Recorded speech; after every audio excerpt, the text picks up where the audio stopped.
Hello children, hope you all doing good. Let's start today's chapter, the changing weather. Learning objectives. The role of the sun in formation of weather, the formation of land and sea breezes, the formation of rain, dew, fog, frost, hail and snow. The condition of the air around the earth is called weather. The weather changes day to day and even hour to hour. Some days are hot, some are cold and some are cloudy. Sometimes morning is very hot, noon is cloudy and in the evening there is heavy rain. What is the weather going to be today? This is a usual question. It bothers almost all of us. On many occasions, a heavy downpour must have prevented you from going to school. Rains at the right time enable the farmers to reap a rich harvest. A pilot has a trip in a fine weather. In a foggy weather, vehicles cannot move freely. Windy, hot, humid, cold, cloudy, foggy and sunny are some of the terms generally used to describe the weather at a place.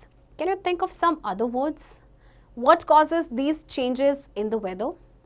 It is the sun which causes all changes in the weather. That is why the sun is often called the nature's weatherman.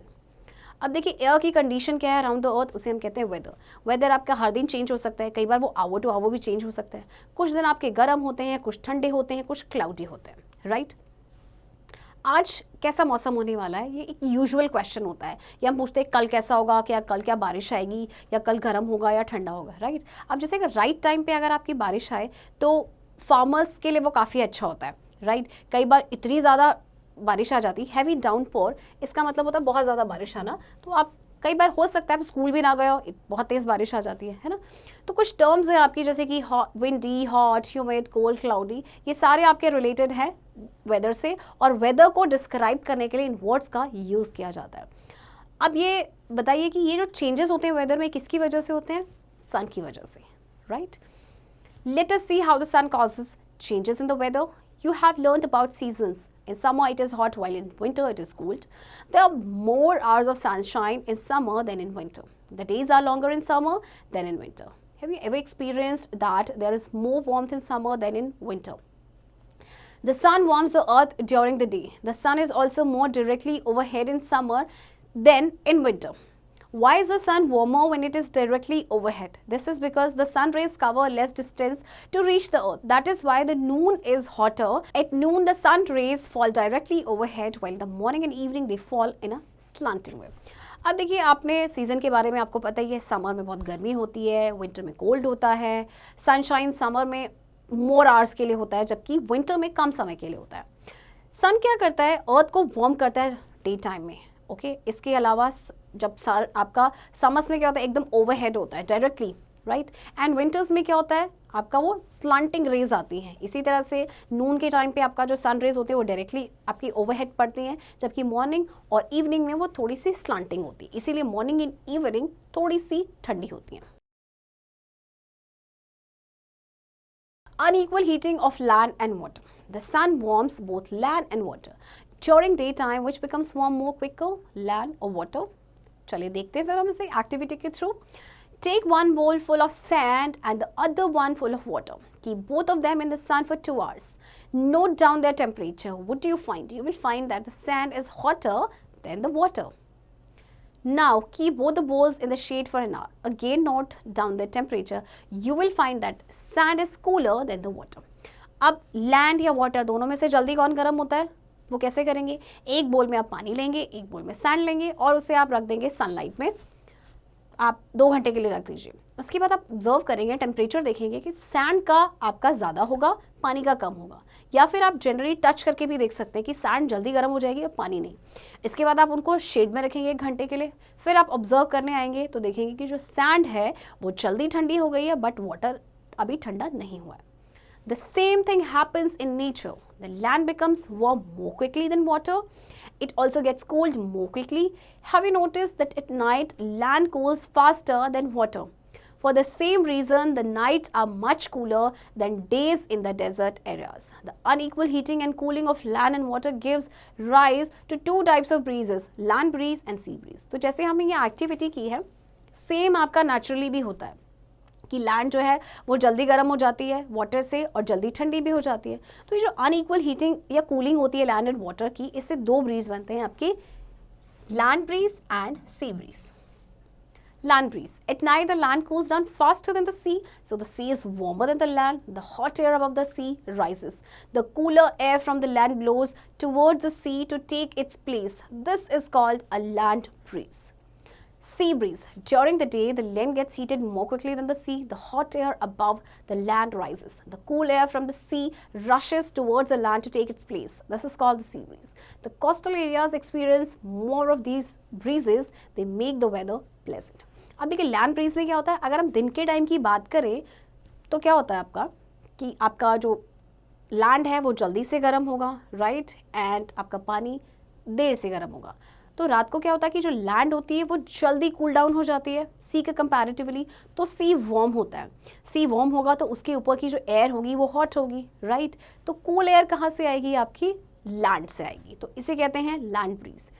Sea breeze जब दिन के time पे क्या होता है कि land जो है जल्दी गर्म हो जाती है, तो लैंड के ऊपर की जो एयर है वो आपकी क्या होगी, हॉट होगी, तो वो राइज अप होगी. तो एयर कहाँ से चलेगी, आपकी सी से. तो this is called sea breeze. तो कोस्टल एरियाज में ये ब्रीजेस एक्सपीरियंस किए जा सकते हैं, जिसकी वजह से वेदर काफी प्लेजेंट रहता है.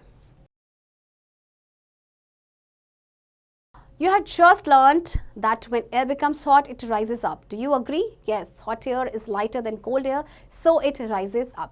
अभी जैसे आपको बताया कि hot air लाइटर होती है तो इसीलिए वो राइज अप हो जाती है, और उसकी जगह कौन ले लेता है, कोल्ड एयर. चलिए तो एक्टिविटी करके देखते हैं. Bring your hands close to the sides of the flame first and then above it. You will find that the air by the side of the flame is not as hot as the air above. It proves that hot air rises up. ये candle आपने इस तरह से लेनी. अब अपने arms को आप साइड में रखेंगे और फील करेंगे कि कितना गर्म है. देन आप अपने आर्म को या अपने हैंड को ऊपर रखेंगे और देन फील करेंगे.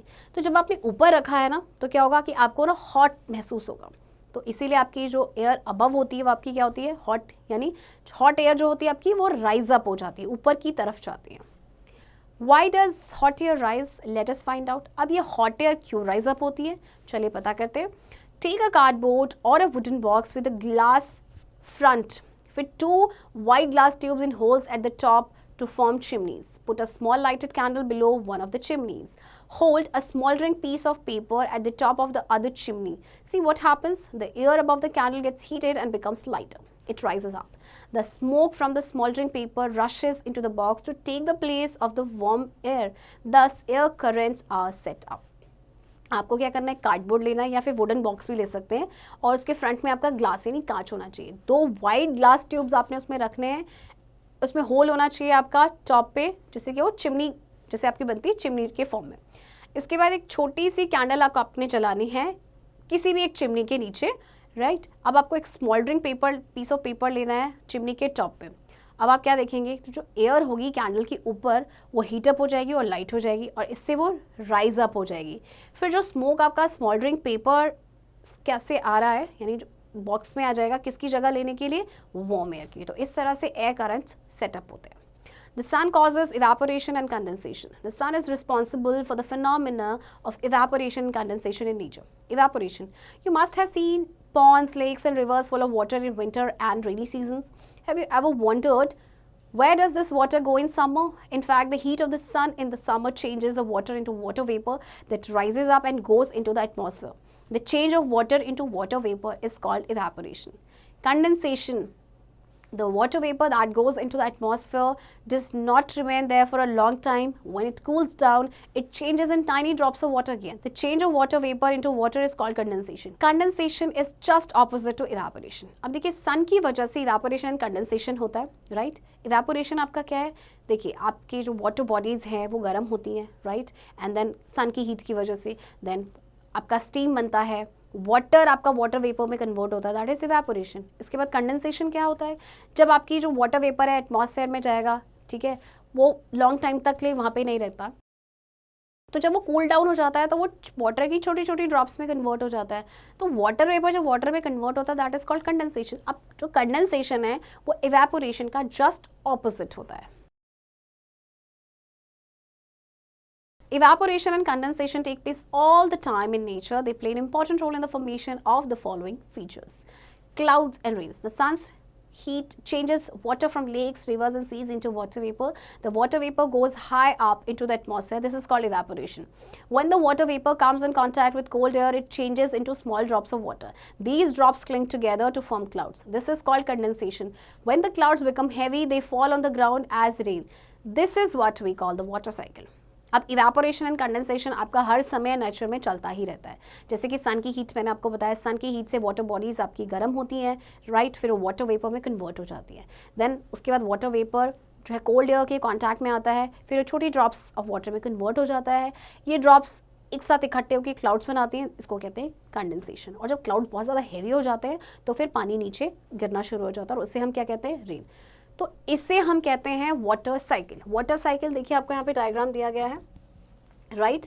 इवेपोरेशन हो रहा है, देन आपका कंडेंसेशन, क्लाउड्स बन रहे हैं, एंड देन वापस आपका जो है रेन आ रही है.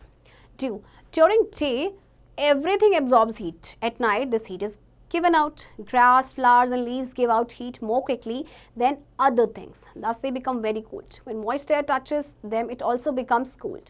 It cannot then hold the water vapor in it. This water vapor condenses on grass and leaves in the form of shining droplet. This is called dew.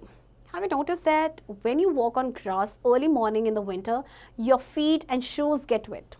This is due to dew formed on the grass. Dew is not formed on cloudy nights and in shady places. It is also not formed on windy nights. Find out the reason. अच्छा, दिन के time पे क्या होता है कि सारी चीज़ें ना हीट एब्जॉर्ब करती हैं और रात को हीट गिवन आउट होती है.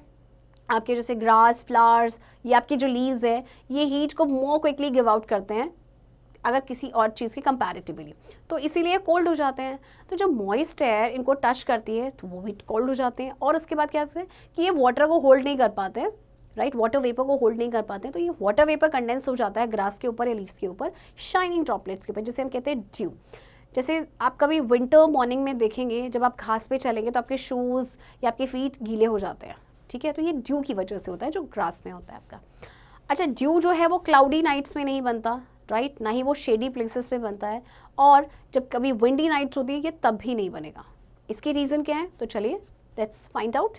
Frost. In extreme winter, the earth becomes very cold. Its surface becomes colder than ice. The dewdrops freeze and become frost. The frost causes great damage to crops. जब बहुत ज़्यादा ठंडा होता है तो अर्थ बहुत ठंडी हो जाती है, इसका सरफेस जो है वो आइस से भी ज़्यादा ठंडा हो जाता है, तो जो आपकी ड्यू ड्रॉप्स होती हैं वो फ्रीज हो जाती है और फ्रॉस्ट बन जाती है. एंड आपको पता है फ्रॉस्ट से क्रॉप्स को बहुत ज़्यादा नुकसान होता है. Fog. Have you seen a smoke-like thing very near the ground in a winter morning? In this situation, one is not able to see properly even nearby things. The visibility is poor. This due to fog. How is the fog formed? You know that dust particles float in the air. When moist air comes into contact with cold air, it gets cooled. Some of the water vapor in the air condenses on these particles and forms fog. As soon as the sun shines, the water evaporates and the fog disappears. अच्छा, आपने सर्दियों में देखा होगा fog smoke जैसा आपको नज़र आता है ग्राउंड के पास, और इतनी विजिबिलिटी पुअर होती है कि आपको पास की चीज़ भी नहीं दिखती. तो फॉग कैसे बनता है? देखिए, जो डस्ट पार्टिकल्स होते हैं आपके एयर में फ्लोट करते हैं, तो जब मॉइस्ट एयर इसके कांटेक्ट में आती है कोल्ड एयर के, तो वो कूल हो जाते हैं, तो कुछ वाटर वेपर जो है एयर में वो कंडेंस हो जाते हैं इन पार्टिकल्स में, एंड देन आपका बनता है फॉग. और जैसे ही सनशाइन करता है वाटर इवेपोरेट हो जाता है एंड फॉग डिसअपीयर हो जाता है. Hail. When rain drops are falling towards the earth and the wind is blowing at a great speed, it carries the raindrops upward into the colder regions. They freeze and become hail. They fall on the earth as hailstones. Hailstones are harmful for crops and animals. देखिए, जब बारिश आती है ना बहुत तेज़ी से, right, and आपका क्या होता है कि जो विंड है आपकी वो भी ग्रेट स्पीड से आ रही है, तो इसके साथ ये रेन ड्रॉप्स कैरी करती है अपवर्ड, राइट, कोल्ड रीजन में. तो ये क्या होता है, वहाँ जाके फ्रीज हो जाते हैं, देन वो हेल बन जाता है. और हेल स्टोन जो आपके होते हैं क्रॉप्स एंड एनिमल्स के लिए काफ़ी हार्मफुल होते हैं. Snow. When the clouds move up because of strong winds to very cold regions, the water vapor freezes. They then fall as snow. Snow is light. It looks like cotton wool. It falls in high mountain. In winter, when snow becomes hard, it forms ice. अब जैसे आपके जो clouds हैं वो move up करते हैं, कई बार बहुत ज़्यादा तेज़ हवाएं चलती हैं तो और ज़्यादा ठंडे रीजन में चले जाते हैं, तो वाटर वेपर फ्रीज हो जाते हैं एंड देन वो स्नो की रूप में गिरते हैं. स्नो आपकी लाइट होती है, ये कॉटन वूल की जैसे दिखती है, ये हाई माउंटेन्स पे गिरती है विंटर्स में, और जब स्नो हार्ड हो जाती है तो वो क्या बनता है, ice. Remember, Dew and frost are formed on the surface of the earth. Fog is formed near the surface of the earth. Clouds, rain and snow are formed high above the surface of the earth. देखिए आपके जो due and Frost है ये कहाँ पे बनते हैं? Surface of the earth. Fog बनता है near the surface of the earth and cloud, rain and snow बनते हैं high above the surface of the earth. Rate of evaporation. In nature, evaporation of water takes place all the time. Sometimes it is fast, sometimes it is slow. What conditions favor evaporation? Let us find out. Activity 1. Evaporation is faster in dry air than in humid air. Put a wet piece of cloth on a dry day and note the time for its drying. Then put the same piece of cloth on a rainy day and note the time for its drying. Compare its drying times in 2 different days. What do you see? You will find that it takes less time on a dry day as compared to a rainy day. This is because on a rainy day, air has moisture that cannot take away water from the cloth. This shows that evaporation is faster in dry air than in humid air. अब देखिए आपको क्या करना है, एक wait piece of cloth आप dry करने के लिए रख दीजिए ड्राई डे में और टाइम नोट करेंगे फिर आप, okay. And same piece of cloth को आपको रखना है रेनी डे में और देन उसका टाइम आप नोट करेंगे. अब आप ड्राइंग टाइम को ना कंपेयर करेंगे दोनों डिफरेंट डेज की, तो आपको क्या नज़र आएगा, आप देखेंगे कि जिस दिन ड्राई डे था उस दिन वो कपड़ा जल्दी सूख गया, यानी उसे कम टाइम लगा, और जिस दिन रेनी डे था उस दिन उस कपड़े को सूखने में टाइम लग गया. तो इससे क्या शो होता है कि इवेपोरेशन जो है वो फास्टर होता है ड्राई एयर में देन इन ह्यूमिड एयर, क्योंकि रेनी डे में जब देखिए बारिश आएगी तो ऑब्वियसली ह्यूमिडिटी एयर में बढ़ जाती है ना, तो वो ह्यूमिड एयर हो जाती है. Activity 2. Evaporation is faster when weather is windy. Take 2 pieces of wet cloth of same size, keep one of them under a moving fan and the other one in a corner. Touch them after half an hour. What do you feel? You will feel that the cloth under the fan dries first. This shows that evaporation is faster when weather is windy. देखिए आपको क्या करना है, same piece of wet cloth लेने, same size के, एक को आप रखेंगे मूविंग फैन के नीचे और एक को आप किसी कॉर्नर में रखेंगे. तो आप क्या देखेंगे, जिसको आपने फैन के नीचे रखा था मूविंग फैन के नीचे, वो आपका जल्दी ड्राई अप हो जाता. तो इससे क्या शो होता है कि इवेपोरेशन आपका फास्टर होता है जब आपका वेदर विंडी होता है. Activity 3. Evaporation is faster when temperature is high. Fill 2 bowls of the same size with equal amount of water. Keep one of them in the sun and the other one in the shade. Mark the water levels of the bowls. After 2 hours, what do you see? You will see that the water level in the bowl kept in the sun is lower than that of the other bowl. This shows that evaporation is faster when temperature is high. अब देखिए आपको क्या करना है, 2 balls लेने, same size की, equal amount of water होना चाहिए. एक को आप सन में रखेंगे, एक को आप शेड में रखेंगे.